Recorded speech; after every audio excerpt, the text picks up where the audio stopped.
श्रीमते रामानुजाय नमः। श्रीमते निगमान्तमहादेशिकाय नमः। वीराचल श्रीरामचन्द्र सुप्रभातं। कौसल्या सुप्रजा रामा पूर्वा सन्ध्या प्रवर्तते। उत्तिष्ठ नरशार्दूल कर्तव्यं दैवमाह्निकम्। उत्तिष्ठोत्तिष्ठ गोविन्द उत्तिष्ठ गरुडध्वज उत्तिष्ठ कमलाकान्ता त्रैलोक्यं मङ्गलं कुरु। हे अम्ब सर्वजगतां हितमोददात्री विश्वविबोधहृदये विबुधेन्द्रवन्दे प्रग्विप्रभोरनुमते प्रगुणैकताने वीराद्रिनाथ दयिते तव सुप्रभातं। भक्तातिभञ्जनपरे परलोकदात्री मुक्तानुभाव्य महिमे मुनिनृत्यशीले कञ्चप्रभातवदने कमलायताक्षी सीते शिवे सदयिते तव सुप्रभातं। श्रुत्यन्तसिद्धसुभगौ शुभमूर्तिमन्तौ लीलागृहीतवपुषौ ललिताङ्गिपद्मौ अद्यन्तशून्यनिखिलागम दम्पती वां द्रागद्य ह्यद्य शुभदं सुखसुप्रभातं। श्रीराम राम करुणालय दिव्यशार्गिन् सद्यो विनम्र जनता शरणप्रदायिन् सन्नन्द मदप्रकर प्रमापिन् वीराद्रिराघव विभो तव सुप्रभातं। राकानिशाकर तिरस्कृति दक्षवक्त्र पाकारिजादिभयद द्रुमणिप्रभाव नाकादिलोकजनता विनताङ्घ्रियुग्म वीराद्रिराघव विभो तव सुप्रभातं। विश्वम्भरा वसुमती विमलाग्रगण्या वेषं पुपोष सुरभेर्भवदीक्षणाय वेदास्तुवन्ति भवतो विविधां हि लीलां वीराद्रिराघव विभो तव सुप्रभातम्। उत्तुङ्गमङ्गलशिखा लसदुत्तमाङ्गो गङ्गानुषट् विलसत् स्वजटनां मृगाङ्गः अन्ये च नित्युरधिकं शुभवस्तुसङ्गं वीराद्रिराघव विभो तव सुप्रभातं। श्रीकौशिकादिमुनयश्चि वदातृमुख्याः प्रेमानविद्वहृदयाः प्रसमाप्य सन्ध्याम् आयान्ति मुक्तिरतयो हृदयप्रसूनैः वीराद्रिराघव विभो तव सुप्रभातं। नन्दिस्तु नारदगतिं प्रबलम्भतुङ्गोः मार्दङ्किको भवति हि ते महितार्चनायै ऊरूद्भवादिगणिका कलयन्ति लास्यं वीराद्रिराघव विभो तव सुप्रभातं।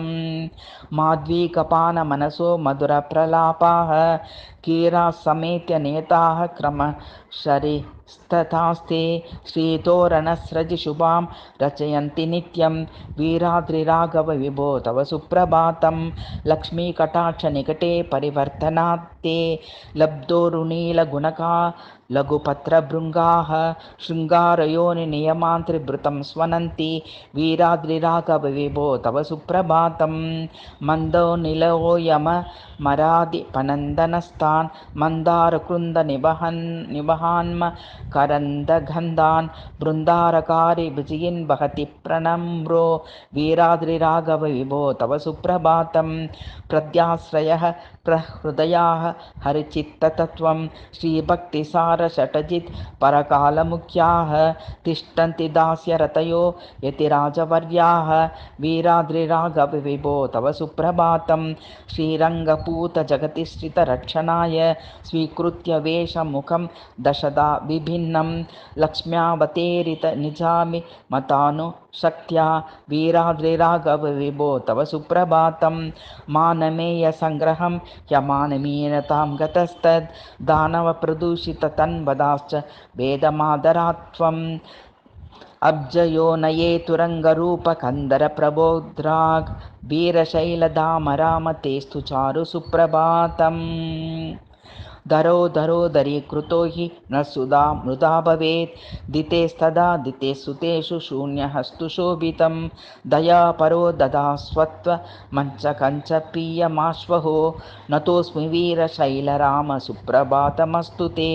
भूतजार्तगर्भिणीं तु जातु यादु धातु कस्य मोदमानमानस प्रगृह्य लीन एव सिन्धौ भूमिधाररूपिणा प्रतिष्ठिता सा वीरशैलराम वीरशैलधाम राम तेस्तु चारु सुप्रभातं प्ररोलकुन्तलं शिशन्तु भक्तितन्त्रयन्त्रितं विभीषयं स्थितो हि तस्य धारणाय कैसरं सरोषवेशमञ्जसा पुपोषित स्वयं पुरा नतोऽस्मि वीरशैलराम सुप्रभात नमोऽस्तु ते जगत्त्रयं पदत्रयेन मातिकेश वस्वयं ततो नृणो भवम्यहन्विति व्याचिन्त्यध्वलिः त्रिविक्रमत्वमस्य गर्वतक्षणं तदा करो नतोऽस्मि वीरशैलराम सुप्रभातमस्तु ते दुष्टवीर्यगर्विदृष्ट भूपवर्गपाटनं वै तुष्टहत्पुरा चकर्त सप्त सप्त सप्तवारं त्वं कुटारधारयैव रोषराम